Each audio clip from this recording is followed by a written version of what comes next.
Tech Co, le grand live du numérique sur BFM Business. Allez, pour les 5 prochaines minutes, Michel Leclerc est avec nous, avocat associé de Parallèle Avocat. Michel, bonsoir. Bonsoir Sébastien. On s'intéresse à la reconnaissance faciale qui fait débat, c'est vrai en ce moment, là, notamment en France. On a beaucoup parlé de la Chine depuis quelques années. Maintenant, c'est la France qui s'y intéresse. Le gouvernement, on voit des initiatives aussi locales. Que dit le droit en la matière ? La reconnaissance faciale, c'est une technologie qui est loin d'être anodine parce qu'elle couple l'usage de photographies et de vidéos pour identifier les personnes. Ce qui distingue la reconnaissance faciale d'une vidéo classique, technologie qu'on connaît bien, c'est qu'on se sert de captation d'images pour identifier une personne, et donc on a besoin de connecter une base de données aux vidéos et aux photos qu'on capte pour identifier une personne. Il faut que ça matche. Si on n'a aucune photo dans sa base, forcément, on va Absolument. avoir personne, quoi. Et donc, qui dit reconnaissance faciale dit fonctionnement algorithmique et dit également captation de données extrêmement sensibles. Pourquoi ? Parce qu'il s'agit de données relatives au visage d'une personne, les traits physiques qui permettent d'identifier ces personnes et qui posent donc des questions juridiques avec aujourd'hui, contrairement à ce qu'on peut entendre de ci, de là, des règles qui existent, notamment le droit des données personnelles qui traite cela comme des données sensibles, c'est-à-dire des données qui sont par principe interdites au traitement sous réserve de respecter un certain nombre de conditions. Et lorsqu'on voit les débats actuels, moi je trouve ça très sain parce qu'en fait ça montre qu'on est en train de prendre la mesure et que le public a acquis une certaine hygiène vis-à-vis du numérique sans considérer que tout ce qui relève du progrès technologique doit être pris sans réserve sous prétexte que l'objectif est l'amélioration des services ou que les objectifs sont louables. Donc on a des vrais débats. Et effectivement, quand vous parlez d'initiative locale, on pense à ce qui s'est fait en région PACA récemment et qui a donné lieu à une passe d'armes entre le président de la région et la CNIL. Sur les lycées notamment. Il y a eu ce projet porté par la région d'installer des portiques biométriques dans 2 lycées dans cette région pour contrôler et sécuriser les accès à ces établissements.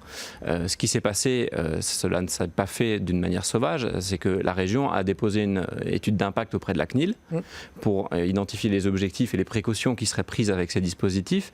Et la CNIL a tenu un raisonnement assez implacable et qui montre bien le raisonnement en droit des données personnelles. Elle est partie de l'objectif de la région qui était de sécuriser l'accès à ces lycées et fluidifier l'entrée dans ces établissements.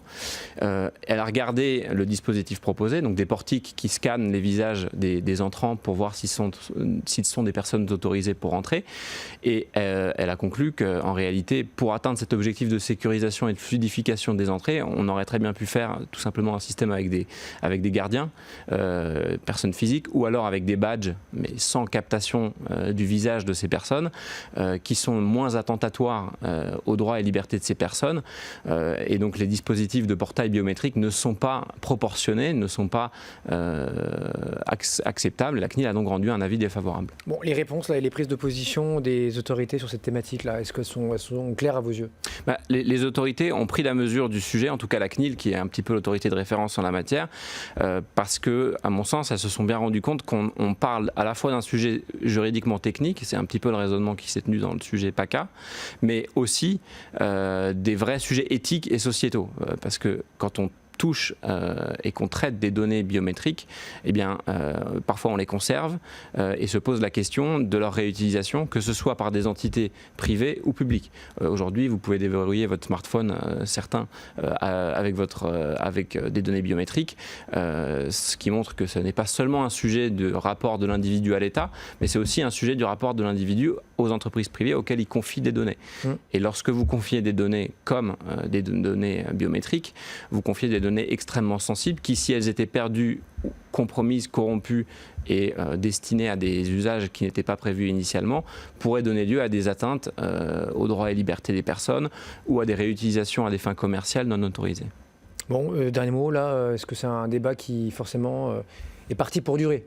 Pour nous, c'est un débat fondamental parce que c'est un débat qui montre que le public s'est éveillé à la question de l'importance du cadre juridique et du cadre que notre société a envie de se fixer vis-à-vis des technologies.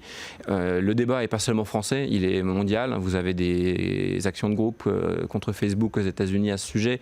Vous avez des prises de position de la CNIL britannique. Vous avez des décisions contre des lycées en Suède sur la même base que ce qui s'est passé en France.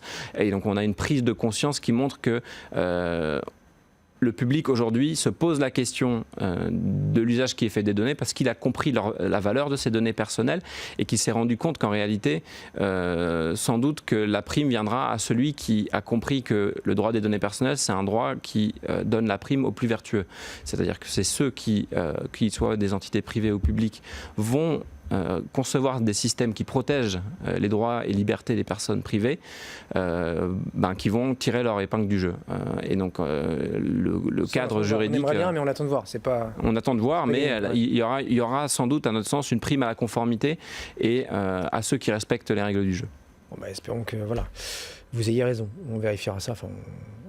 Et on constatera ça ensemble dans les prochaines années. Michel Leclerc avec nous, Parallèle Avocat, donc tous les mois, pour voir comment le droit appréhende toutes ces questions technologiques et éthiques.